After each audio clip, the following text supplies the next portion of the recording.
It's about சினிமாலைக்கு எந்த விதமான show பார்க்க போகிற முடியும் பார்த்தீங்கன்னா, பிக் பாஸ் சீசன் 9ஓட இன்றைக்கி எபிசோடில் வந்து பார்த்திங்கன்னா, பிரஜின் சாண்ட்ரா உள்ளே வந்துட்டாங்க. அவங்க உள்ளே வந்த உடனே வந்து பரபரப்பாக ஒரு விஷயம் அந்த ப்ரோமோவில் பார்த்த ஒரு டாஸ்க்கு தான். ஸோ எல்லாருக்குமே ஃபர்ஸ்ட்டு வந்த உடனே வந்து எல்லாருமே எல்லார்ட்டையும் கேட்குறாங்க, உங்களுக்கு ஏதாவது கேள்வி இருக்கா கேளுங்க அப்படின்னு சொல்லிட்டு. ஆமாம், ஷோ எப்படி போகுதுன்னு எங்களுக்கு தெரிஞ்சுக்கணும் சொல்லுங்கள் அப்படின்னு சொல்லி கேட்குறாங்க எல்லாருமே. அதுக்கு சாண்ட்ரா வந்து பார்த்திங்கன்னா பயங்கரமாக கழுவி ஊற்றுறாங்க. செம கேவலமாக வந்து விளையாடுறீங்க ஒவ்வொருத்தரும். வெளியே வந்து துரத்த சொல்கிறாங்க உங்கள் எல்லாரையும். ஒருத்தர் கூட இண்டிவிஜுவலாக வந்து ஆடல. டிவி ஆஃப் பண்ணிவிட்டு எல்லாருமே ஓடுறாங்க.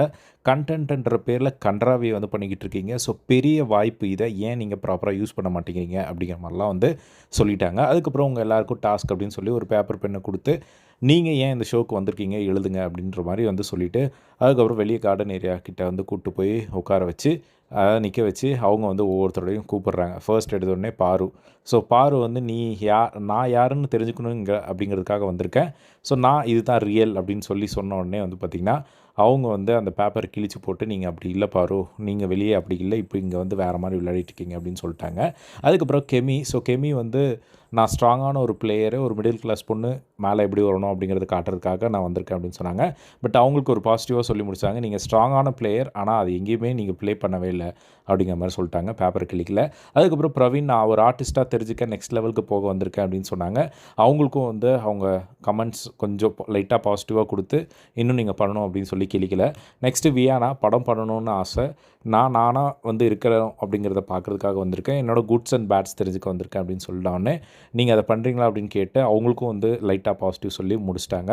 அதுக்கப்புறம் கமருதீன். ஸோ கமருதீன் வந்து அவர் எழுதியிருந்தார், நானாக இருந்திருக்க வந்திருக்கேன் அண்ட் டெவலப் பண்ண வந்திருக்கேன் அப்படின்னு சொல்லி சொன்னார். உடனே வந்து 1 மந்த்தாக என்ன பண்ணீங்க அப்படின்னு கூப்பிட்டு, நீங்கள் வந்து என்ன பண்ணிட்டுருக்கீங்க அப்படின்னு கேட்கும்போது, இல்லை என்னோடய தாட்ஸ் வந்து நான் பாருக்கிட்ட ஷேர் பண்ணுறேன் அப்படின்னேன். ஓ, நீங்கள் அவங்கக்கிட்ட தான் வந்து பேசுகிறீங்களா அப்படிங்கிற மாதிரி வந்து சொல்ல, உடனே வந்து அவங்களுக்கு வந்து ட்ரிகர் ஆகிடுச்சு. பார்வதிக்கு வந்து இவங்க வந்து தேவையில்லாமல் வந்து பேசிக்கிட்டு இருக்காங்க அப்படின்னு சொல்லி எரிச்சல் ஆகுறாங்க. அப்போ வந்து அவங்க சொல்கிறாங்க, ஃபர்ஸ்ட்டு கேட்டாங்க, பாருக்கிட்ட தான் நீங்கள் எல்லாம் சொல்கிறீங்களா அப்படின்னு சொல்லி. பாரு உங்களை பற்றி என்ன சொன்னாங்கன்னு தெரியுமா உங்களுக்கு அப்படின்னு சொன்னோடனே, உடனே பார்வதி வந்து இன்டரப்ட் பண்ணி, நாங்கள் என்ன பேசுகிறோம் அப்படிங்கிறதெல்லாம் நாங்கள் ஆல்ரெடி பேசிவிட்டு நீங்கள் அதை பற்றி பேச தேவையில்லை அப்படிங்கிற மாதிரி ஒரு மாதிரி கோவமாக வந்து சொல்கிறாங்க.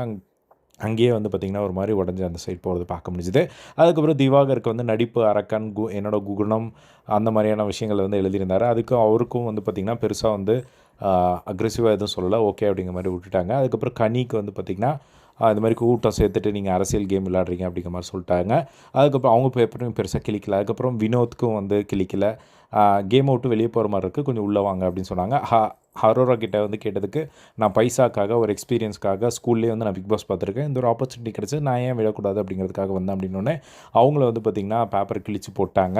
அது வந்து அவங்களுக்கு பயங்கர ரூடாக நீங்கள் பண்ணுறீங்க, இவங்க பண்ண இந்த மாதிரியான பீப்புள் கூடலாம் என்னால் இருக்க முடியாது அப்படிங்கிற மாதிரிலாம் வந்து அவங்க சொல்லிட்டு இருந்த பார்க்க முடிச்சுது. அதுக்கப்புறம் விக்ரம்க்கு வந்து ஒரு பயங்கரமாக பாராட்டுக்கள். ஸோ நான் வந்த ஆப்பர்ச்சுனிட்டியை கரெக்டாக தான் யூஸ் பண்ணிட்டுருக்கேன் அப்படின்னு சொல்லி விசிலெல்லாம் வந்து அடித்தது பார்க்க முடிஞ்சுது. நெக்ஸ்ட்டு ரம்யாவுக்கு என்னோட பேட் நேம் சேஞ்ச் பண்ணணும், ஆடல் பாடலை தவிர்த்து நான் சீரியலுக்கு போகணும்னு நினச்சிட்ருக்கேன் அப்படின்னு சொன்னோடனே, சரி ஓகே நீங்கள் அதை பண்ணுங்கள் அப்படின்ற மாதிரி சொன்னாங்க. எஃப்ஜேக்கும் நீங்கள் நினச்சதை வந்து இங்கே பண்ணல அப்படின்னு சொல்லி கிழிச்சு போட்டாங்க. அதுக்கப்புறம் சுபிக்ஷா, நீங்கள் நல்லா ஸ்ட்ராட்டஜி யூஸ் பண்ணி நிறையா ப்ளே பண்ணுறீங்க, இன்னும் நல்லா பண்ணுங்கள் அப்படிங்கிற மாதிரி சொல்லி முடிச்சது பார்க்க முடியுது. துஷாருக்கும் வந்து நீங்கள் கேம் ஸ்டார்ட் பண்ணல அப்படின்னு சொல்லி பேப்பரை வந்து கிழிச்சு விட்டாங்க. ஸோ இதுதான் வந்து சோஃபார் வந்து போயிட்டுருக்கு. ஸோ வெயிட் பண்ணி வந்து பார்க்கலாம் ஃபர்தராக என்ன நடக்குது அப்படின்னு சொல்லி. ஸோ இதே மாதிரி எல்லாம் பிக் பாஸ் அப்படி தெரிஞ்சுக்க நம்மளோட சேனலை சப்ஸ்கிரைப் பண்ணி சப்போர்ட் பண்ணுங்கள். தேங்க்ஸ் ஃபார் வாட்சிங்.